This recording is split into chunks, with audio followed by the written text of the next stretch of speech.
Deuxième phase, je dois vous expliquer pourquoi nous devons nous battre. Une petite histoire, en 2015, à Tombouctou, lorsque nous avons rencontré, j'étais chargé de la sécurité donc de la plateforme aéroportière. Dans les patrouilles, nous avons rencontré des individus qui rôdaient autour. Un de ces individus était manchot. Je lui ai fait comprendre que c'était dangereux de rôder autour de la base parce qu'ils peuvent se faire tuer. Il m'a dit qu'il voulait se faire tuer, il voulait mourir. Et j'ai cherché à comprendre leur histoire. Certains étaient fous, d'autres étaient normaux, mais ils cherchaient à mourir à cause du terrorisme.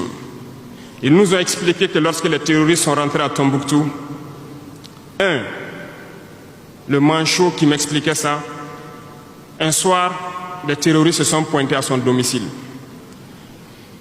On voulu violer sa femme devant lui.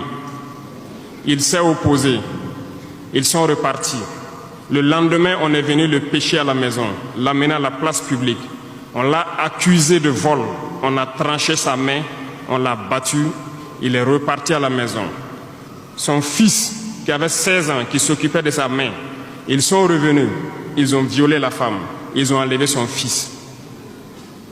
Ils ont continué à violer sa femme pendant des jours, jusqu'à ce que la femme se suicide. Et ils ont amené son fils, il n'a plus retrouvé son fils. Et lui, il préfère mourir. Voilà pourquoi il marche autour.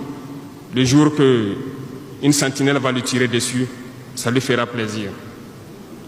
D'autres ont connu le même sort. Ils ont été enlevés de chez eux parce qu'ils refusaient que les terroristes touchent à leurs femmes ou à leurs filles. Et le lendemain, on vient les soustraire, on les amène à la place publique, on les battait à sang. Et après, ils allaient faire leur sale besoin. Beaucoup de familles ont été détruites ainsi. Ce sont des criminels, des violeurs, des bandits, des trafiquants de drogue qui sont armés et qui sèment désolation dans nos contrées. Ils ne le font au nom d'aucune religion.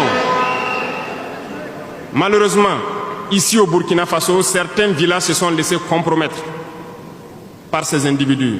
Je parle en connaissance de cause.